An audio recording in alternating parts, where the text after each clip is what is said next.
feel like I should have them bring the sheet back up, but then I don't know what I would do. That was great, Susie. Thanks for that.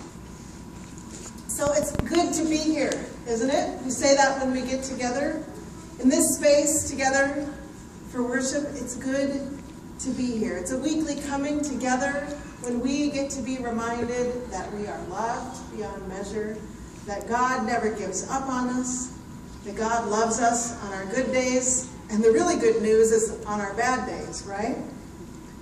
This is a place where we know we can ask questions and we can let others believe for us when we just cannot get it together to believe, right? And then we leave here commissioned, not as, we don't leave here extra moral, right? Or extra sparkly, but we leave here commissioned to be who we are, as who God created us to be, which is kind of frightening, right? God calls us to be us out in the world. And then, you know, just for added extra measure and excitement, God's going to change us. God's going to transform us, transfigure us, right? Little bit by bit, sometimes dramatically, each and every day. And that's not always something we ask for or want, right? Change, to be changed, and especially by God, who's got a great imagination, right? So Peter must have been overwhelmed today and scared to see Moses and Elijah suddenly with them on the mountain, next to Jesus, talking to each other like, hey, the gang's all here, except for those of you who might not know about Moses and Elijah, they've been dead for a really long time. So this would be a hair-raising sort of thing to all of a sudden see these two famous prophets standing with Jesus on the mountain talking. And then, if it couldn't get any weirder, Jesus lights up. He's whiter than white, is lit from within, right?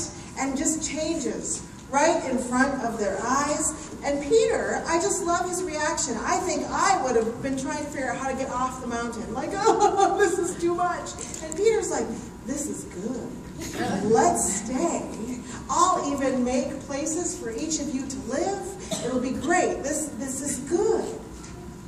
And then a cloud comes, darkens the mountain. Maybe it takes the shine off Jesus. I don't know. But a dark cloud comes, and what you think might be an ominous sort of thing that's about to happen, it's God's voice. And it's not God's voice being ominous. It's God's voice saying, hey, this is my son. I'm so pleased with him. You should listen to him, right? God gives this amazing proclamation out of this dark cloud. It's a similar one we heard on the day when Jesus was baptized, right? Now, I like to think that that's maybe when it hits Peter. What happened 6 days prior? I like to think that suddenly he's got echoes in his head of the thing that Jesus said to him and the disciples just 6 days prior to this big thing happening on the mountain. Jesus had said to them, if any want to become my followers, let them deny themselves and take up their cross and follow me. For those who want to save their life will lose it, and those who lose their life for my sake will find it. For what will it profit them if they gain the whole world but forfeit their life? Then, poof, show's over. The cloud is gone. The bright light has subsided. Moses and Elijah are gone. Jesus is pulling the disciples back up to their feet, and they blink into his face that they can suddenly recognize again. And he is saying to them, don't be afraid. Don't be afraid. It was good.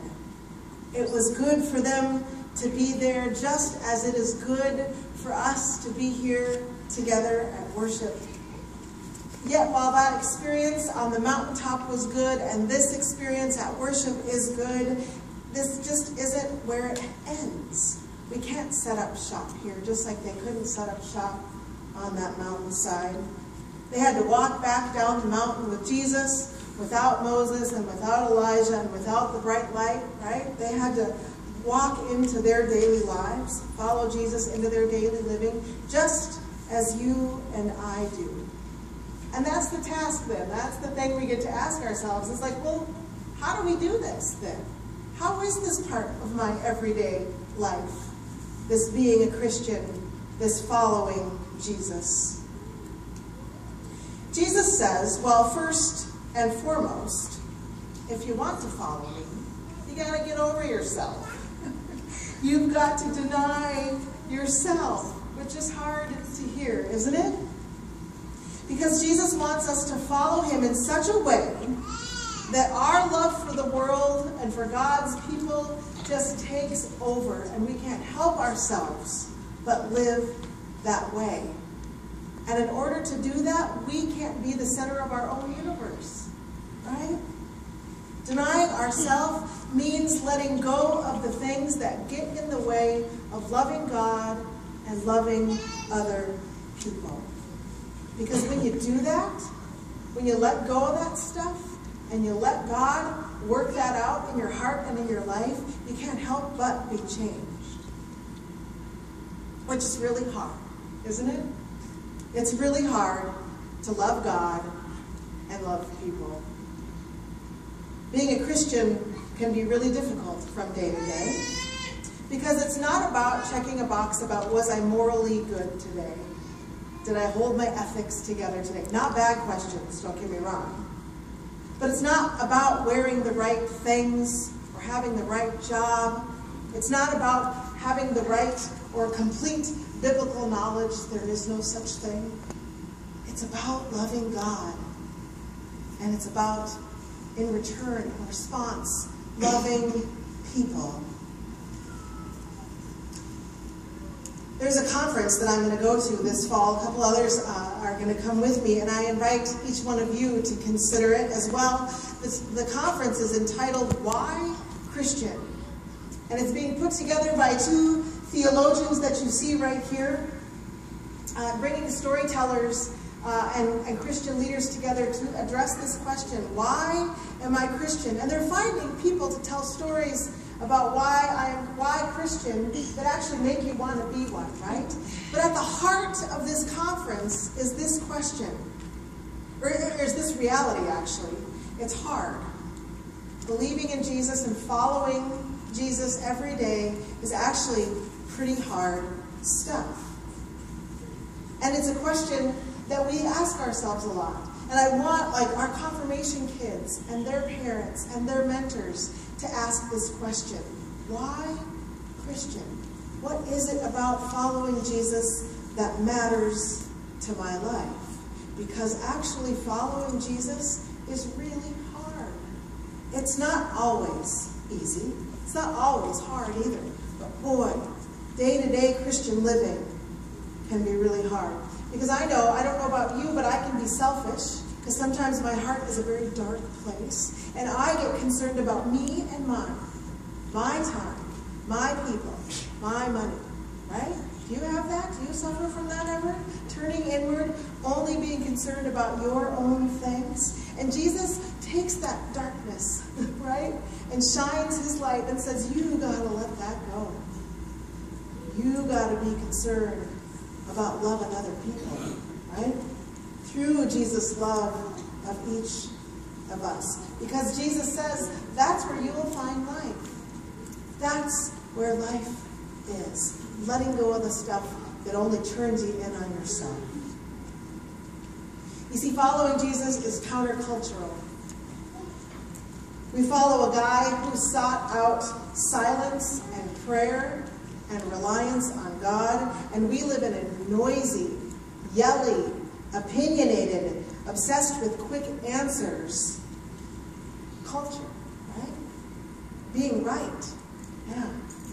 And we are self-sufficient, thank you very much. None of this dependence on God. Following Jesus is hard because Jesus leads us into difficult places, even our own inner lives, and says be silent, which can be so hard, can't it? Or Jesus leads us into difficult relationships, to shine light there, or to have them shine light on our lives. Gosh, it's a lot easier just to look after our own selves, isn't it? Knowing our own troubles, keeping a happy face on, a positive attitude, just worrying about ourselves. And Jesus says you got to let go so that you can love other people too. Right? Jesus wants us to love other people so badly that it's just second nature. That it just comes to us. It's just part of our everyday life. And there are many of us that have figured that out. We figured out our jobs, our roles as parents, whatever it is that you do on a daily basis, you have figured out how to share God's love, how to love people that are hard to love. You've figured out how your job has become something that you're passionate about and that you can show light through. And not every day is like that, right? Because we are human beings. It doesn't take a seminary degree to follow Jesus, right? We all are in this together following Jesus. It takes an open heart and a willingness to get your hands dirty and to know that your knees are going to get scraped up too. Because if you're paying attention, and if you're reading, dive into that later chapter of Matthew, from here on out, the light only gets brighter on Jesus. It's a spotlight, it's a harsh spotlight of people saying, what's this guy doing? Because he loves all the wrong people. He reaches out to all the wrong people, the people that don't deserve it by society standards, the people that haven't earned it, right?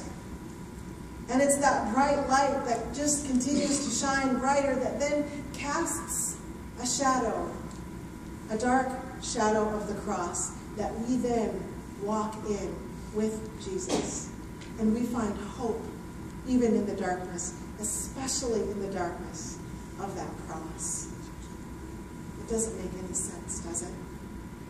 But it is Jesus that is the light that casts that shadow. I had to show you this picture of my jade plant that had it was like it was trying to leap out the window at the sun. So I turned it around, and now it's been steadily making its way back toward the light.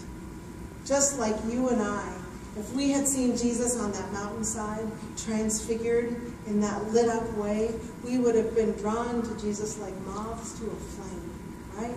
Just as we are in our daily lives, because Jesus continues to shine that light, and we can't help but be drawn to follow him into that light, which then, of course, leads us into that darkness, into that everyday way of life, a life filled with joy and pain, and knowing that that's part of walking a life with Jesus. So yes, it's good to be here together today, isn't it? But we are drawn to the light that then leads us out of this door, of this place, and into our daily lives. It leads us out of our comfort zones into places we never would have asked to be led, quite frankly. That's where Jesus leads us. It will be hard. We will be changed. But Jesus is always there, pulling us to our feet, looking into our faces and saying, don't be afraid. Don't be afraid. I'll be with you. Lose yourself in me. And we say, thanks be to God.